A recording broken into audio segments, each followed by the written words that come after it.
Good evening, everybody, and welcome to the Monday night live stream for StudentLoanJustice.org. My name is Alan Collins. I'm the founder of StudentLoanJustice.org.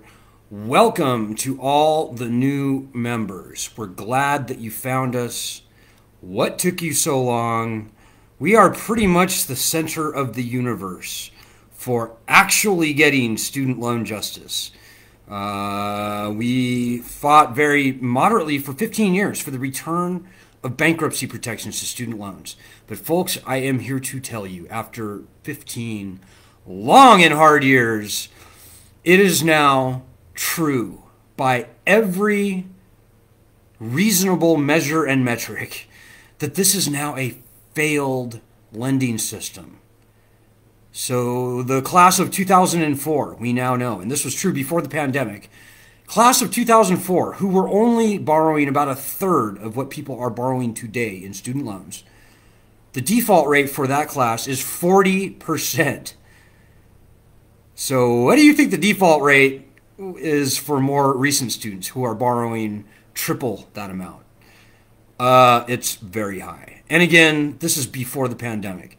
Before the pandemic, the recently resigned head of the federal lending system, Wayne Johnson, he told me actually, that 80%, 4 out of 5 of all federal student loan borrowers were never going to be able to repay their loans. They were either unable to make payments, that's like 63%, or a much smaller number were making payments, but their balance was going up. And again, before the pandemic. So the pandemic happened, $50 million were lost. I think 10 or 11 million jobs were added back. This economy sucks, particularly for 20-somethings who are fresh out of college and find themselves laid off even from their Starbucks job or whatever. The point is, people with student loans have been hit particularly hard by this pandemic. This lending system has failed. It's toast. Almost nobody is paying on their student loans right now. And at this point, quite frankly, everybody on the lending side of this system knows that it's failed. Notice how they keep extending the payment suspension for federal student loans. Well, they're stuck. They don't know what to do because they know that if they start requiring people to start making payments again, nobody's going to pay. So I guess my point here, folks, is that you should not feel bad. Don't let this be a stressful thing for you, the fact that this is a failed lending system. Lending systems fail. From time immemorial, that has been true. Even Adam Smith, the founder of Western economics back in like 1600 or something, 1700, he said, the wealth between nations is characterized by national bankruptcies and pretend payments. So, artificial wealth and the whole thing about money, it's not a perfect system. Lending systems come and go. They get too big, they fail. It happens. And remember, the subprime home mortgage crisis, you know what the default rate was for that? It was 20%, 1 in 5. And that was considered to be basically a failed lending system. Well, we are here today where I'm sure that 70, 75, 80% of everybody walking around with student loans right now today are going to default on their loans, all things being equal. So, folks, it's time to cancel these ridiculous loans. Do not feel bad about that at all. Businesses across the country who got these PPP loans over the past few months and don't have to pay them back, they don't feel bad. Trust me, they don't. The 43,000 millionaires and billionaires who got a 1.6 million on average tax stimulus as a result of this COVID thing, they don't feel bad either.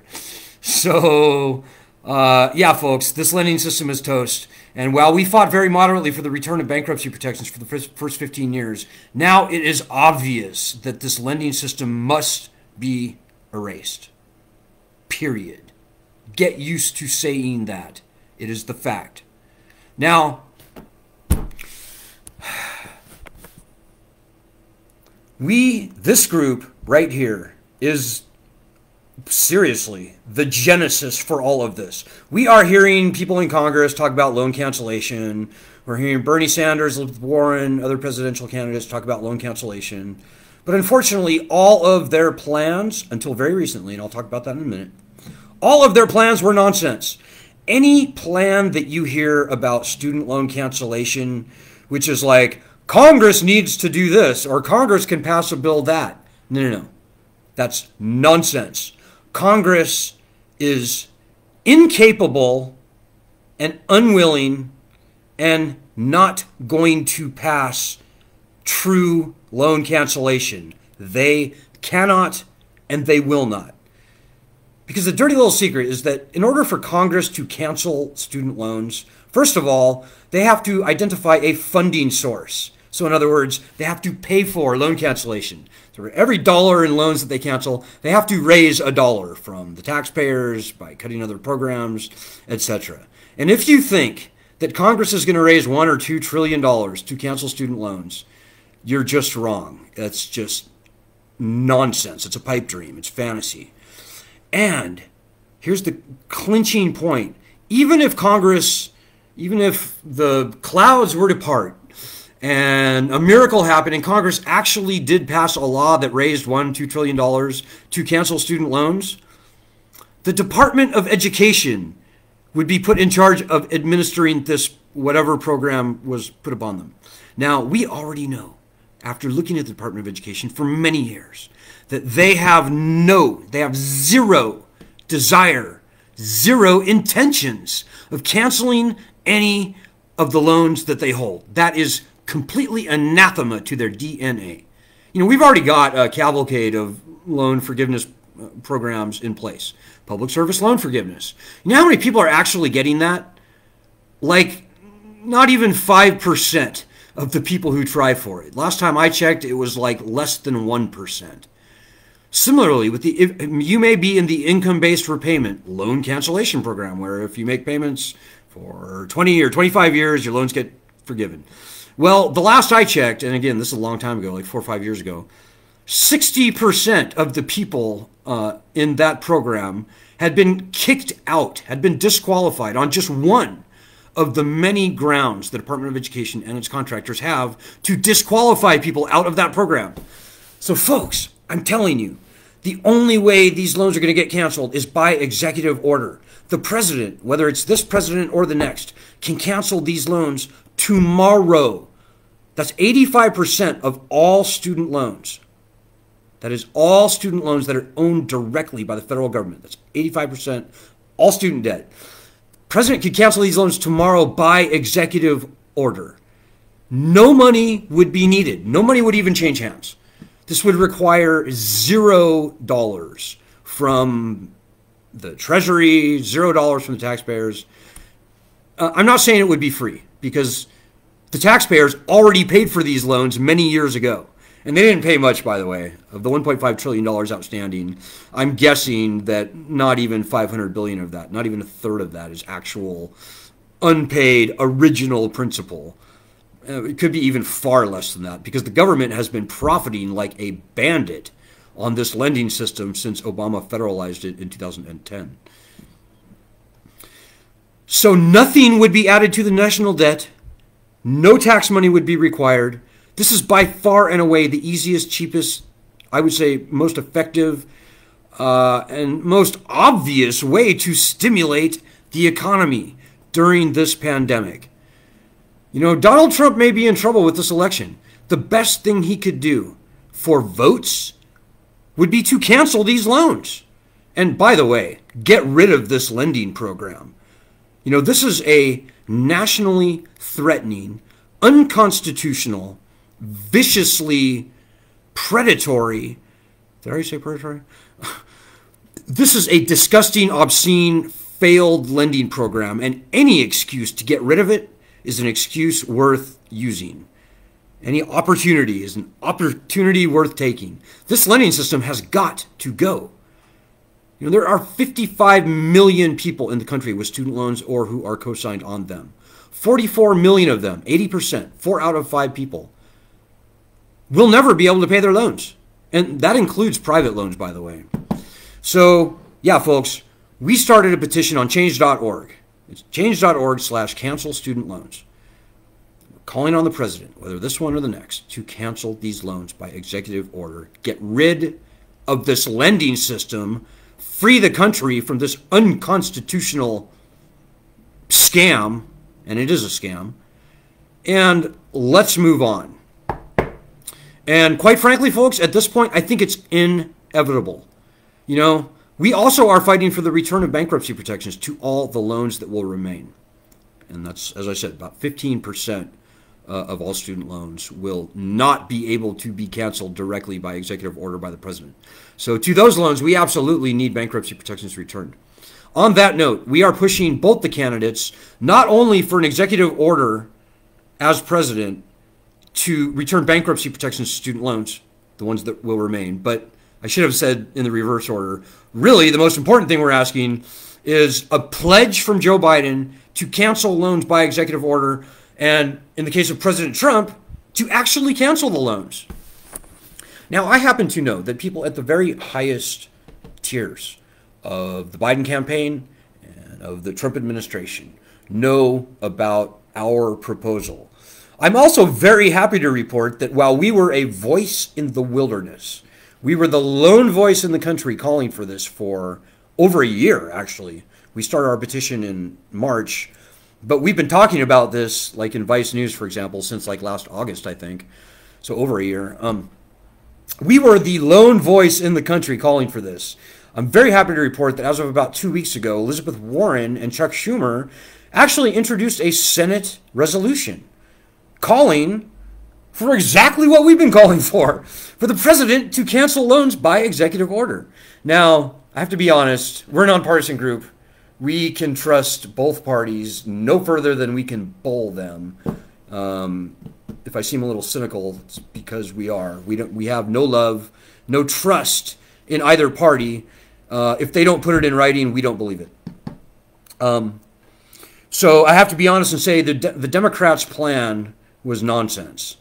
They didn't call for the cancellation of the entire lending program. They called for cancellation of up to $50,000 in federal student loans. So that literally could mean anything. You know, those are the sorts of weasel words that we look out for. But folks, I hope that you're encouraged by that, because it all started here. We, this group, we're the pioneers on this.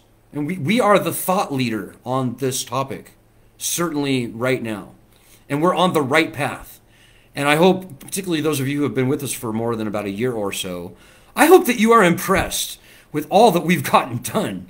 I mean, gosh, you know, Elizabeth Warren wasn't even talking about bankruptcy for student loans on the campaign trail in Iowa until we pushed her to loudly and proudly not only call for the return of bankruptcy protection to student loans on the campaign, we even got Elizabeth Warren to pledge that by executive order, she would return bankruptcy protections to student loans on day one as president by executive order.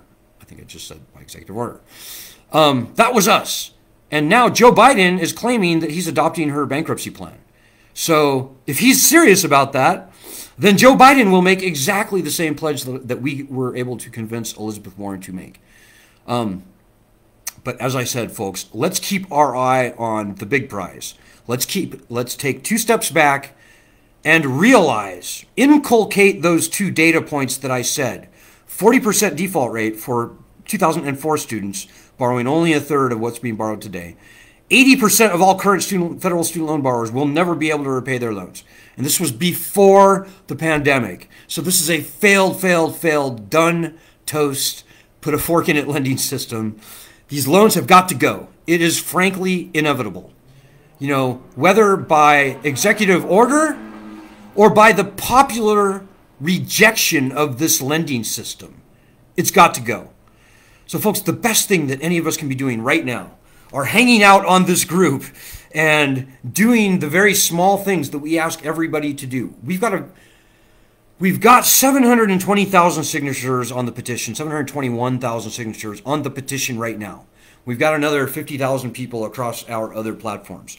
That is a very big muscle to flex. So every day between now and the election, we are asking people to do very simple things. Today, for example, we are doing a Twitter blast of the president, President Trump, asking him to cancel all federally owned student loans before the election. And if you look up or down on this group, you will see his Twitter handle is @real or #real, #real Donald Trump, I believe. And yeah, you can see the script that we used. You can copy it and paste that, or you can say whatever you want. But the point is, tell the president to cancel all federally owned student loans by executive order. Tomorrow we're going to be doing probably Joe Biden again. We may be doing Nancy Pelosi, though, because, you know, our bill, H.R. 2648, which would return bankruptcy protections to student loans, that has now passed out of committee. So there is a chance that we can get that up for a floor vote, hopefully before the election, hopefully before the end of the year. And there's a chance that the Senate version might get railroaded through at the last minute. If the Republicans and Lindsey Graham were smart at all and didn't want to stick their finger in the eye of the 55 million people in the country who vote, by the way, and who 60% of whom are either independent or Republican, by the way, if they don't want to stick their thumb in our eyes right before the election, then they would do the smart thing and pass S1414. So, guys, if you can't tell, we're really busy right now. You know, 2 years ago, we'd have like one thing like this every like 3 days. Now, really, we've got like 3 important things going on every 1 day. So I hope that this encourages you and motivates you to, if you haven't already, to get off your ass and help us. It's not hard to do. We stand on the verge of becoming an unstoppable force.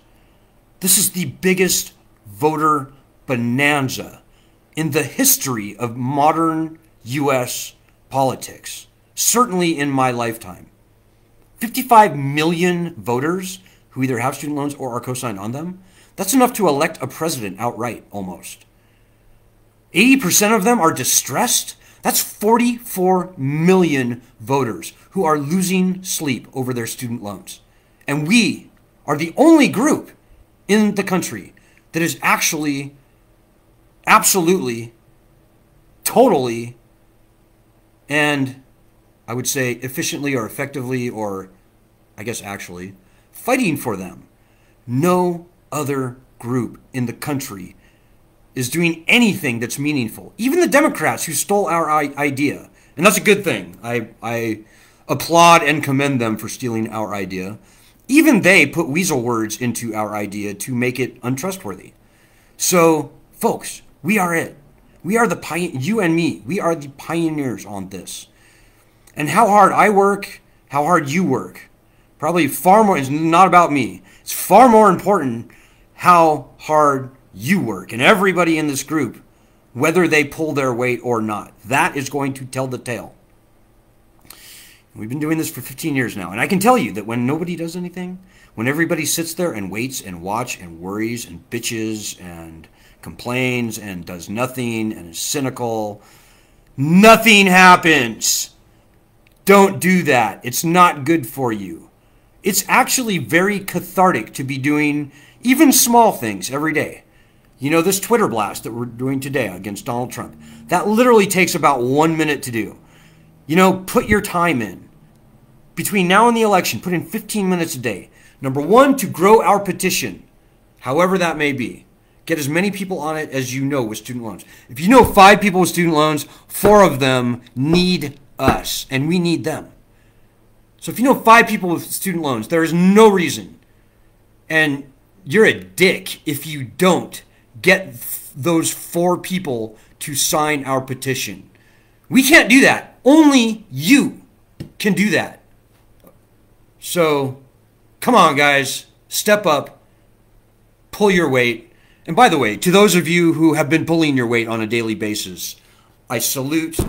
I commend you. I congratulate you. And I hope that you will maybe pipe up at some point and confirm what I am saying. It feels good to fight this battle. You know, this is a nationally threatening beast that we have on our backs, like no other generation in this nation's history has had to contend with. Except for maybe like sharecroppers, or maybe people that were working in company towns and got completely screwed by debt. Maybe debtor's prison. Okay, all right.